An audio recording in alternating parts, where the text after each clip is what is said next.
오늘 함께 은혜 나눌 말씀은 로마서 16장 1절부터 4절까지 말씀입니다.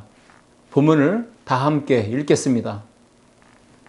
내가 겐그레아 교회의 일꾼으로 있는 우리 자매 베베를 너희에게 추천하노니 너희는 주 안에서 성도들의 합당한 예절로 그를 영접하고 무엇이든지 그에게 소용되는 바를 도와줄지니 이는 그가 여러 사람과 나의 보호자가 되었음이라.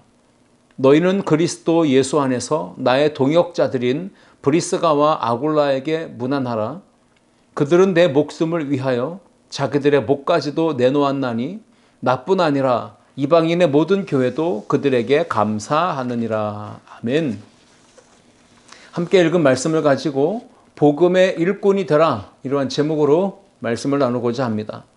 사도 바울은 자기 자신이 부활하신 주님, 즉 복음을 뜨겁게 경험하고 부활하신 예수님을 뜨겁게 체험한 이후에 그리스도 예수의 종이 되어 이방인의 사도로 부름받아서 이 복음에 충성된 일꾼이 되어 자신의 삶을 다 바쳤다, 헌신했다라고 이야기하죠. 고린도서서 1장 23절 말씀 보시면 만일 너희가 믿음에 거하고 터 위에 굳게 서서 너희의 들은 바 복음의 소망에서 흔들리지 아니하면 그리하리라. 이 복음은 천하 만민에게 전파된 것이요 나 바울은 이 복음의 일꾼이 되었노라 라고 이야기합니다. 바울은 주님의 일꾼이 되었습니다. 그런데 거기에 덧붙여진 수식어는 이 복음의 일꾼이 되었다는 것입니다. 로마서 15장 16절 말씀에도 이 은혜는 곧 나로 이방인을 위하여 그리스도의 일꾼이 되어 하나님의 복음의 제사장 직분을 하게 하사 이방인을 제물로 드리는 것이 성령 안에서 거룩하게 되어 받으실 만하게 되게 하려 하심이라 라고 기록을 하고 있습니다. 바울은 자신이 이방인을 위한 그리스도 예수의 일꾼이 되었다. 복음의 제사장의 직분을 감당하게 하나님께서 그렇게 자신을 불러주셨다라고 인식하고 그 믿음의 고백을 가지고 끝까지 충성을 하였던 하나님의 종이었습니다. 에베소서 3장 7절 말씀에도 바울은 고백합니다. 이 복음을 위하여 그의 능력이 역사하시는 대로 내게 주신 하나님의 은혜의 선물을 따라 내가 일꾼이 되었노라 라고 분명히 자신이 일꾼 되었음을, 복음의 일꾼 되었음을 기록하고 있습니다. 데살로니가전서 3장 2절 말씀에도 우리 형제 곧 그리스도의 복음을 전하는 하나님의 일꾼인 디모데를 보내노니 이는 너희를 굳건하게 하고 너희 믿음에 대하여 위로함으로 라고 기록하고 있습니다. 바울은 자신과 또 자신의 믿음의 아들인 디모데도 그리스도의 복음을 전하는 하나님의 일꾼이었다라고 기록을 하고 있습니다. 오늘 우리는 일꾼이 되어야 합니다. 무엇보다 복음의 일꾼이 되어야 한다는 것을 사도 바울이 강조하는 부분을 통해서 우리도 마음에 각인할 필요가 있다라고 생각합니다. 하나님의 일꾼, 그리스도의 일꾼, 복음의 일꾼으로 부름받은 성도는 그렇다면 자기 자신의 삶을 어떻게 아름답게 가꾸며 일구어 나가야 될까요? 복음을 만나고 복음을 듣고 복음을 뜨겁게 인격적으로 체험하게 되어 알게 된다면 자연스럽게 나타나는 반응이 있다. 무엇일까요? 그것은 바로 겸손하게 낮아져서 섬기며 헌신하는 삶입니다. 하나님의 크신 은혜와 예수 그리스도의 십자가와 대속의 사랑과 은혜를 경험하게 되면, 맛보게 되면 뜨거운 감동과 감격에 사로잡히게 됩니다. 그리고 열정이 생겨납니다.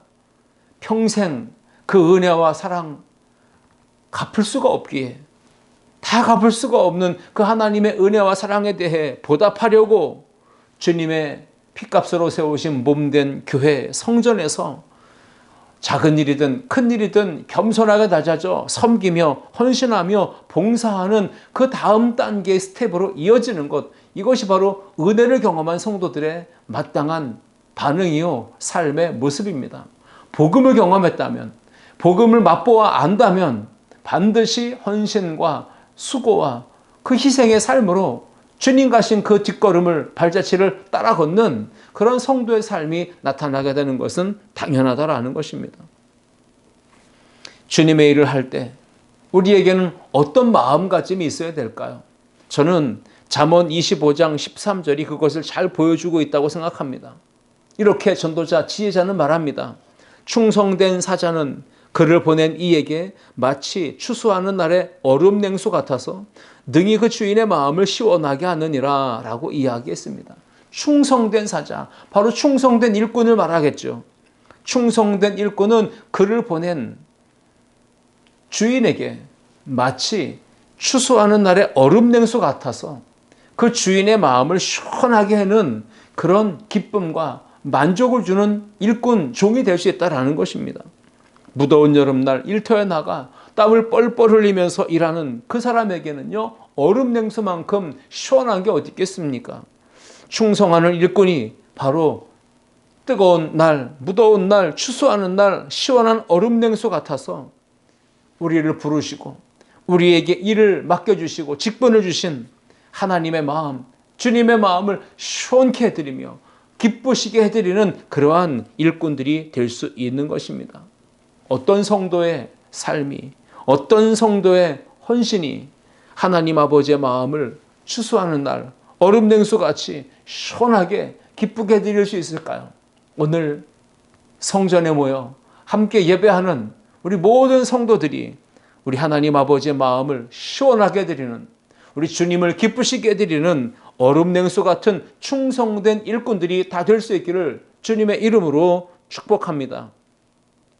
오늘 바울이 충성된 교회 일꾼이 되기 위해서 먼저 꼭 갖추어야 될 마음가짐, 꼭 필요한 전제 조건이 있다면 그것이 무엇인지를 우리에게 교훈해 주고 있습니다. 오늘은 그것을 세 가지로 함께 생각해 보시면서 은혜를 나누고자 합니다. 첫째, 함께 읽겠습니다. 주의 복음에 충성된 일꾼이 되어야 합니다. 아멘. 오늘 바울은 로마서 16장 이 전체 로마서의 서신을 마무리할 때에 그리스도 예수, 그분을 가리켜 나의 복음이다 라고 선언을 했습니다. 나의 복음 예수 그리스도. 오늘 저에게도 여러분에게도 동일한 고백이 될 수 있기를 축복합니다. 바울은 충성된 교회의 일꾼은 먼저 전제 조건으로 갖추어야 될 것이 교회의 일꾼 되기 전에 먼저 복음의 일꾼이 되어야 한다라고 하는 어떤 믿음의 가치관과 소신이 있었습니다. 사역에 있어서 기본적인 철학이 있었던 것이죠.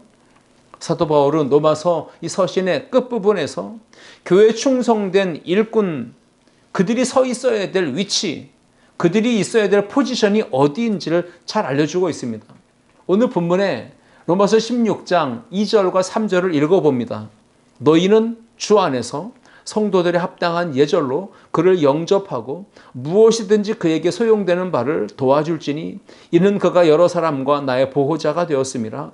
너희는 그리스도 예수 안에서 나의 동역자들인 브리스가와 아굴라에게 문안하라 라고 이야기하고 있습니다.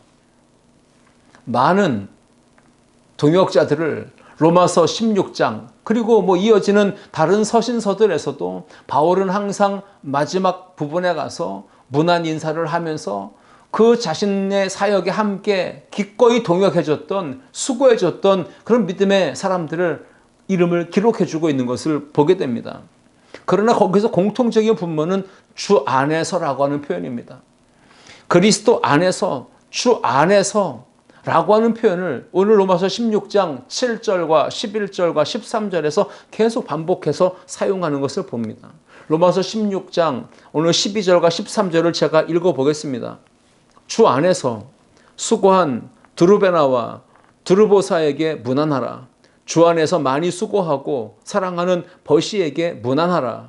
주 안에서 택하심을 입은 루포와 그의 어머니에게 문안하라. 그의 어머니는 곧 내 어머니니라. 라고 많이 수고하고 함께 믿음의 사역에 동역했던 그들의 이름을 기록하고 있는데 그들은 주 안에서 함께 동역했던 사람들이라고 이야기하고 있습니다. 주 안에서. 왜 그렇게 사도 바울이 주 안에서를 강조했을까요? 믿음으로 구원받은 성도가 자신이 받은 하나님의 사랑과 은혜에 감사하고 감격해서 어떻게 그 은혜를 보답할까?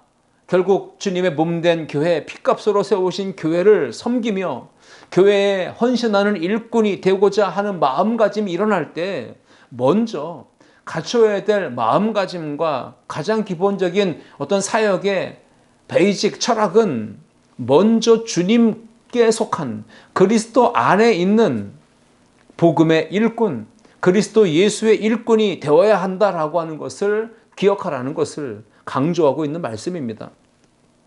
바울은요, 로마서뿐 아니라 골로새서에서도 교회의 일꾼에 대해 힘주어 강조했습니다.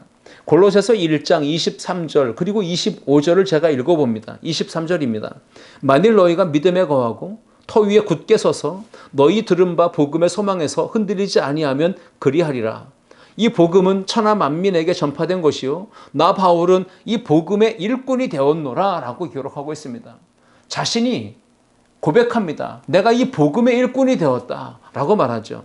그리고 25절에 가서 내가 교회의 일꾼이 된 것은 하나님이 너희를 위하여 내게 주신 직분을 따라 하나님의 말씀을 이루려 함이니라 라고 이야기합니다. 자, 여기서 23절과 25절에서 일꾼을 이야기했습니다. 교회의 일꾼. 그런데 교회의 일꾼을 먼저 말하기 전에 사도 바울은 23절에서 복음의 일꾼이 먼저 되었다라고 이야기하잖아요. 우리가 교회의 일꾼 되기 전에 먼저 교회 아니요, 복음의 일꾼이 되어야 된다는 것입니다. 우리는 복음의 일꾼이 되는 것이 우선이 되어야 합니다. 그것을 강조하기 위해서 사도 바울은 의도적으로 아마 23절에서 복음의 일꾼이 되었다라고 말하고 25절에서 교회의 일꾼이 된 것은 이렇게 이야기했다라고 봅니다. 복음의 일꾼이 된 것은 곧 예수 그리스도가 나의 복음입니다 라고 하는 자신 있는 고백과 선언, 그것이 있을 만큼 예수 그리스도의 피 묻은 십자가의 복음을 뜨겁게 경험한 그 은혜의 체험이 있고 그 은혜의 경험을 맛보아서 결국은 올바른 신앙관, 올바른 교회관을 가지고 있었던 까닭에 그러한 신앙의 선포가 가능했다는 것입니다. 복음의 일꾼이 되는 것을 바로 교회의 올바른 신앙관을 가졌기 때문에 가능하다라는 고백입니다. 간혹 교회 안에 복음의 일꾼이 먼저 되지 않은 상태에서 교회의 일꾼이 되는 사람들이 있습니다. 직분을 받고 교회에 다양한 역할을 수행하면서 교회 안에 정말 일을 잘하는 일꾼들이 많이 있다는 것입니다. 그렇게 되면 부작용이 생기는 가능성들을 보게 됩니다. 먼저 복음의 일꾼 되지 아니하고 은혜 체험, 복음 체험, 십자가 체험, 하나님의 사랑, 성령의 체험을 뜨겁게 경험하지 않은 채 교회 안에서 너무 쉽게 직분을 받고 교회 안에 어떤 봉사의 자리에 감당해야 될 직임과 책임을 부여받게 되면 적지 않은 부작용들이 사실 교회마다 일어나는 것을 보게 됩니다. 결국은 일하다가 교회의 일꾼이 되어 일하다가 결국은 시험 들고 상처받는 경우들을 봅니다. 그러면 영적으로 타격을 받게 되고 신앙의 성장과 성숙이 멈추게 됩니다. 영적인 침체와 퇴보에 빠지게 됩니다. 심지어는 이제 교회를 떠나고 믿음을 저버리는 경우들까지도 발생할 수 있는 것을 봅니다. 그렇기 때문에 예수 그리스도, 복음, 하나님의 은혜와 사랑을 진정으로 인격적으로 경험하지 못하면, 주님을 인격적으로 만나지 못하면 결국은 직분을 받으면 문제가 발생할 수밖에 없다는 것을 우리에게 가르쳐주는 말씀이기도 하죠.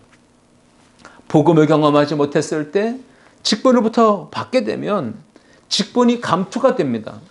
그래서 외식적이고 형식적인 종교 생활에 빠질 수밖에 없게 됩니다.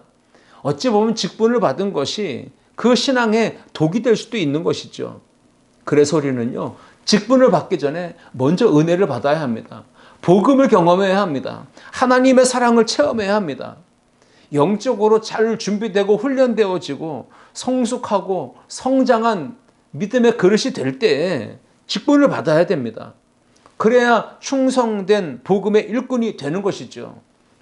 섣불리 너무 쉽게 경쟁의식에 빠져서 사람을 의식하면서 교회 일꾼이 되려고 하기보다 먼저 우리는 복음을 뜨겁게 체험하여 맛보아 아는 성숙한 그리스도인이 되어서 복음의 일꾼, 그리스도의 일꾼들이 될 수 있어야 된다는 말씀입니다. 오늘 우리에게 첫 번째 주는 교훈은 주님의 복음에 충성된 일꾼들이 되자. 먼저 일하는 교회 일꾼 되기보다 먼저 복음을 경험하여 아는, 주님의 복음을 체험하여 아는 그리스도 예수의 충성된 일꾼이 되자라고 하는 것입니다. 우리 모두가 복음을 경험하고 충성된 일꾼이 될 수 있기를 주의 이름으로 축복합니다. 둘째, 함께 읽겠습니다. 서로 함께 동역하는 일꾼이 되어야 합니다. 아멘. 목회를 하면서 많은 기도의 제목이 있지만 이러한 기도 제목이 가장 중요하다라고 생각합니다. 교회 사역, 목회 사역, 주님의 사역입니다. 하나님 나라를 일구어가는 사역입니다. 공동체를 주님의 뜻을 받들어서 거룩한 공동체로 함께 세워나가는 그런 역할을 감당할 수 있는 하나님의 사람들, 함께 하나님의 역사에 충성하며 봉사하며 헌신하며 함께 이 십자가의 길을 걸어갈 수 있는 믿음의 동역자, 일꾼들, 그들이 많이 곁에 생겨지기를 기도합니다. 이것이 바로 많은 목회자들, 모든 목회자들의 공통된 기도 제목이 아닐까 생각해 봅니다. 목회를 시작하며 초반에는 이런 기도 제목이 있죠. 똑똑한 재능 있는 사람들, 재력 있는 사람들, 대인관계에서 문제가 없는 친화력이 좋고 교제의 능력이 있는 사람들, 그분들이 교회의 일꾼이 되었으면 좋겠다라고 하면서 그런 성도들이 많이 생겨나기를 기도했죠.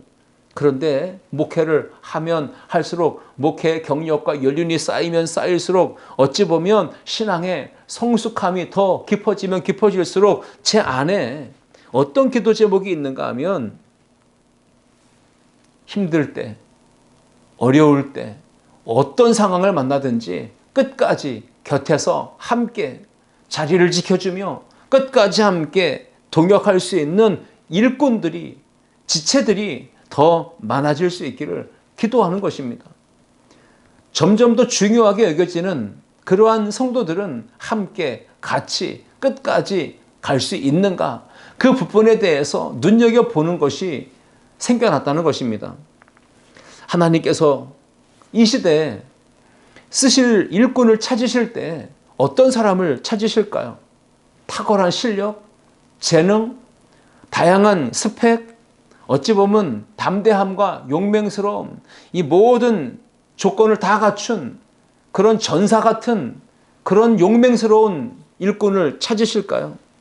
아니면 모든 사람을 겸손하게 너그럽게 관용하며 품고 아우를 수 있는 그런 따뜻한 주님의 마음, 주님의 겸손의 리더십, 그 성품을 품은 사람을 찾아서 일꾼으로 세우시고 쓰실까요? 저는 후자라고 생각합니다.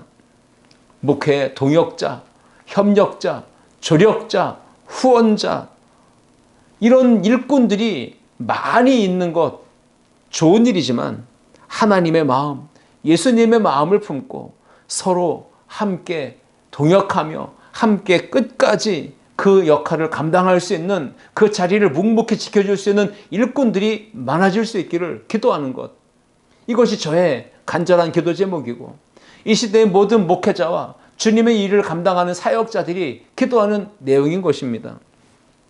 성경에 보면 많은 위대한 믿음의 영웅들이 나오죠. 그분들 중에 두 사람을 비교해 보게 됩니다. 한 분은 삼손, 또 한 분은 다윗. 이 삼손과 다윗은 공통적으로 크게 하나님의 역사를 위해 쓰임받았던 믿음의 영웅입니다. 그러나 차이점이 있습니다.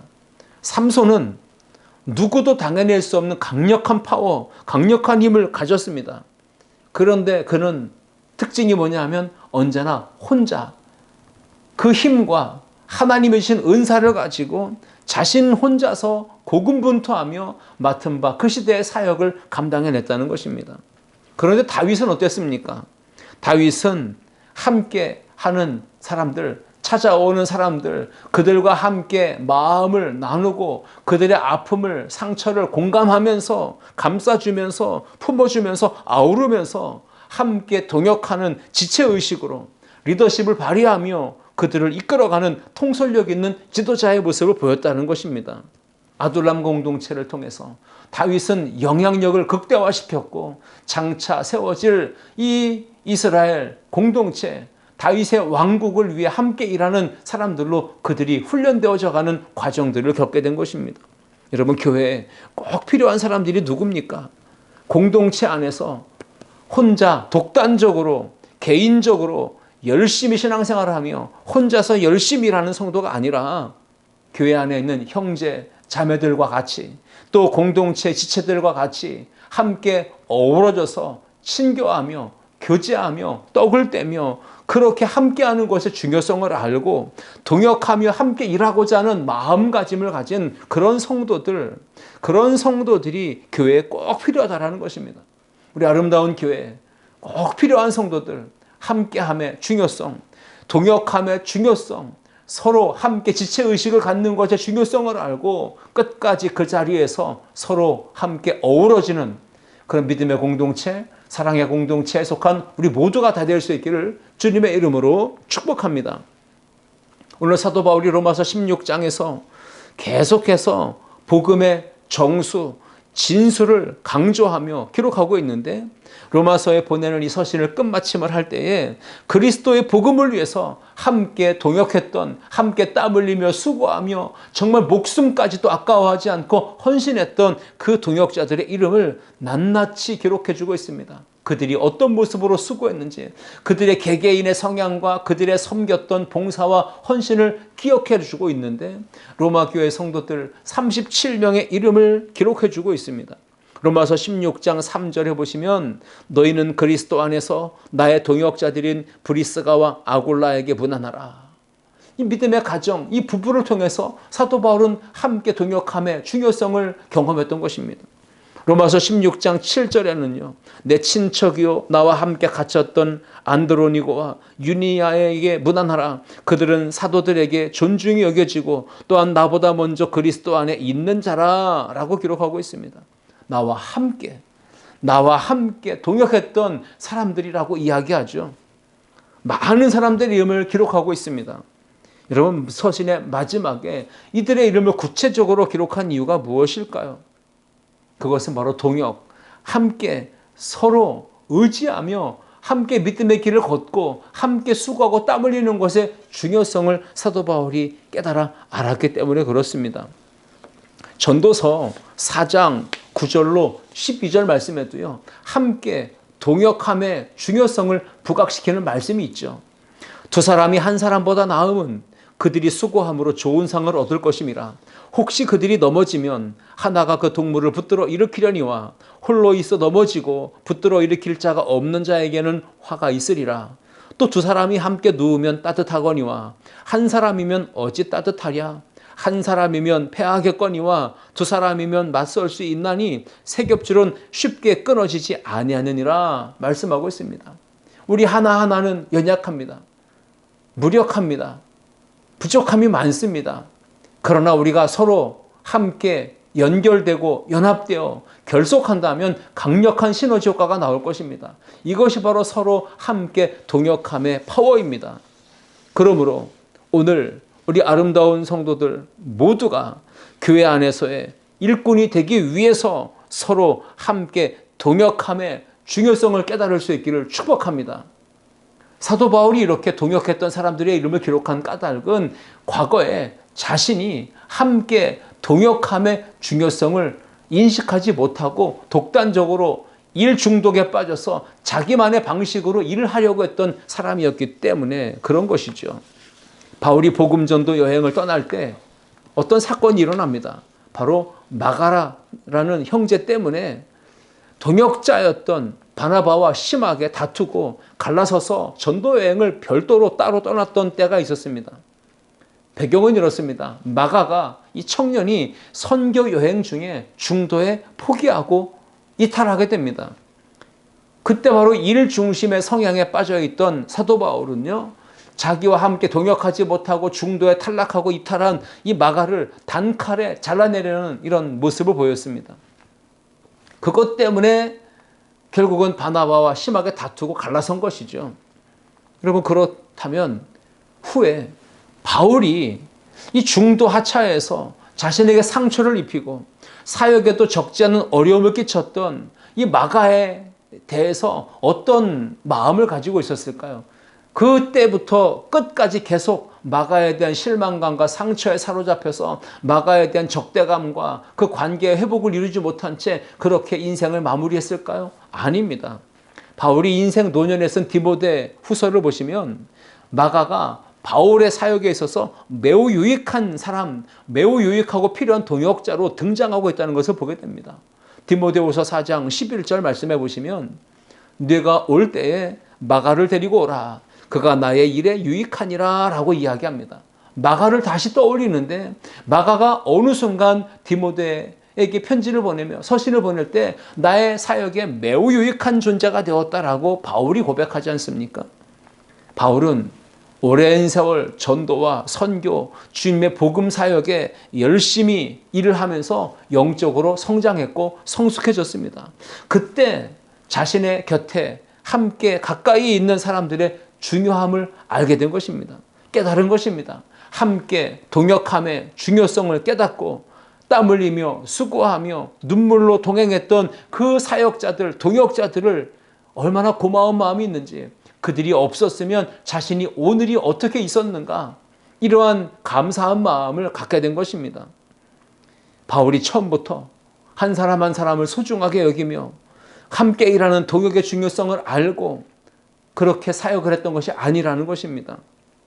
옥중서신 골로새서를 보시면 바울의 신앙관과 또 사역의 가치관이 많이 성장하고 성숙하며 어떤 계기를 통해 터닝포인트를 만나게 된 것을 보게 되죠. 골로새서 4장 7절 그리고 10절, 11절 말씀 보시면 이렇게 얘기합니다. 두기고가 내 사정을 다 너희에게 알려주리니 그는 사랑받는 형제요 신실한 일꾼이요 주 안에서 함께 종이 된 자니라. 나와 함께 갇힌 아리스다고, 그리고 11절에서는 유스도라 하는 예수도라고 이야기하면서 하나님의 나라를 위하여 함께 역사하는 자들이니 라고 기록하고 있습니다.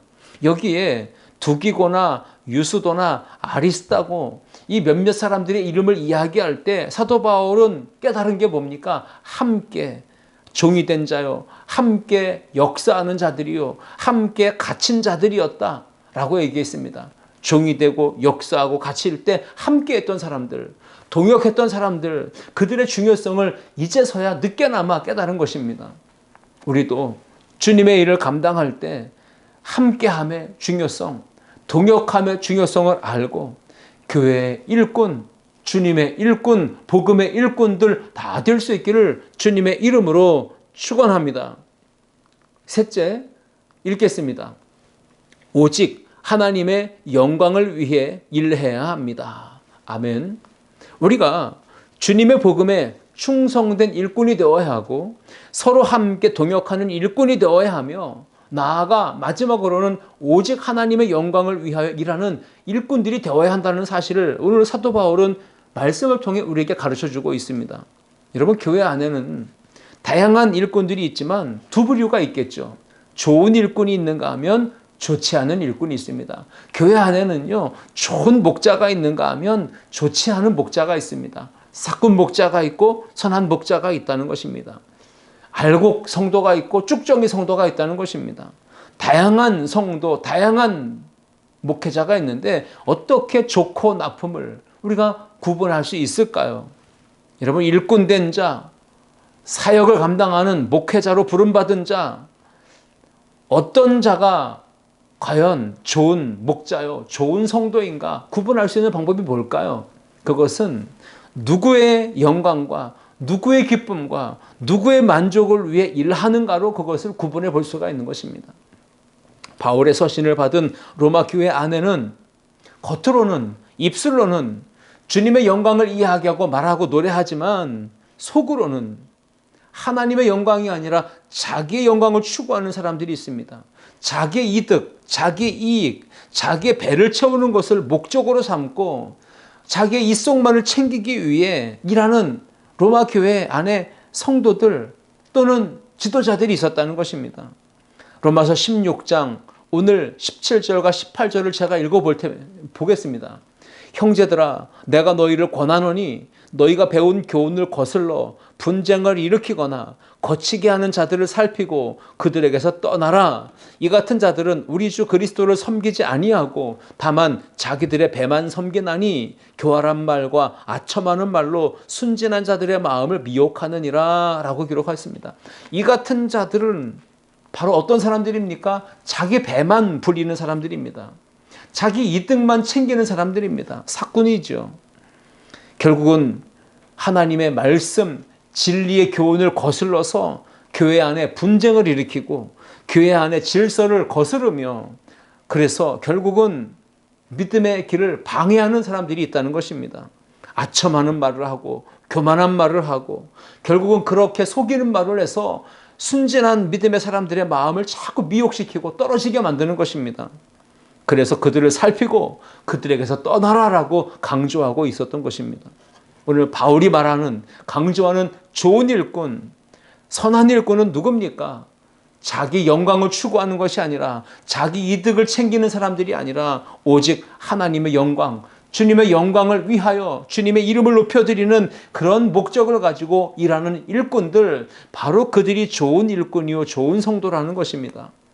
결국 그들이 신랑 되신 예수님 다시 오시는 재림의 그날 심판대 앞에 우리가 설 때에 주님으로부터 사랑하는 아들아, 사랑하는 딸아, 참 잘하였도다, 착하고 충성된 종아, 내가 적은 일에 충성하였음에 너의 주인의 즐거움에 참여할지어다. 이렇게 칭찬을 얻고 상을 얻는 성도들, 우리 모두가 될 수 있기를 주님의 이름으로 축원합니다. 주님께서 우리의 삶 가운데 개입하셔서 행하신 놀라운 사랑과 은혜의 역사들을 다 기억하고 이제 우리는 입술로 그 하나님의 은혜와 사랑을 간증하며 찬양하며 자랑하며 증거하는 하나님의 사람들, 성숙한 그리스도인들, 주님의 제자들이 다 될 수 있기를 주님의 이름으로 축복합니다. 이 지상에 있는 모든 교회는 그들이 주님의 복음으로 세워진 교회라는 것을 확실하게 믿는다면 결국 주님의 피값으로 세워진 교회, 주님의 몸을 이루고 있는 교회 공동체 지체들은 반드시 자기를 내세울 것 없고 주님을 내세워야 합니다. 주님의 이름을 높여야 됩니다. 주님의 영광을 찬양해야 합니다. 주님이 이 모든 일을 이루셨다고 주님의 은혜라고 고백할 수 있어야 됩니다. 우리가 한 것이 무엇이 있겠습니까? 우리를 구원하여 하나님의 자녀 삼아주신 것 그 자체로 은혜고 그 자체로 감사 감격이 넘치는 삶이 되어야 하지 않겠습니까? 교회를 세운 설립자라 해도, 교회를 이끄는 목회자라 해도, 교회에 크게 헌신하고 기여한 장로나 성도라 할지라도 결코 교회 주인이 될 수 없습니다. 교회는 주님의 것입니다. 그리고 사람이 영광을 받을 수가 없는 것은 주님이 영광을 받으셔야 마땅하기 때문에 그렇습니다. 주님께서 교회를 세우셨고 여기까지 이끄셨기 때문에 이 모든 영광과 찬송을 오직 하나님께만 올려드리는 우리 아름다운 성도들 모두가 될 수 있기를 주님의 이름으로 축복합니다. 그렇습니다. 우리 모두는 주님의 영광을 위해 일하는 일꾼들이 되어야 합니다. 오직 하나님의 영광을 위하여 올해 우리 교회 표어의 말씀처럼 우리를 복음의 일꾼으로, 교회의 일꾼으로 삼으신 하나님께 오직 충성과 맹세를 다짐하되 혼자 일하는 독단적 일꾼이 아니라 자기만을 생각하는 개인주의적인 일꾼이 아니라 함께 협력하며 동역하며 서로 의지하며 힘을 모아 일하는 세겹줄 신앙으로서 살아가는 우리 성도들이 되어야 하며 오직 하나님의 영광과 하나님의 나라를 위하여 일하는 우리 모든 성도들, 이 한 주간도 주님의 부르심 앞에 충성하여 하나님께 영광 돌리며 주님의 마음을 기쁘시게 하고 시원케 드리는 충성된 일꾼들 다 될 수 있기를 주님의 이름으로 축원합니다. 기도하시겠습니다. 사랑과 은혜의 하나님 아버지 감사합니다. 복음의 일꾼, 충성된 일꾼, 주님의 마음에 시원케 드리는 그런 얼음냉수 같은 일꾼들, 오직 하나님의 영광을 위해 일하되 겸손하게 자신을 낮추고 오직 주님을 높이는 그런 믿음의 수준을 가진 우리 아름다운 성도들 모두가 되게 하여 주옵소서. 이 한 주간도 그 믿음 가지고 주님 복음 위에 살게 하시고 주님 나라 확장해 나가는 일에 쓰임받는 일꾼들 되게 하시며 우리 모두가 함께 거룩한 일에 참여하는 동역자가 되게 하여 주옵소서. 감사드리며 예수님의 이름으로 기도하옵나이다. 아멘.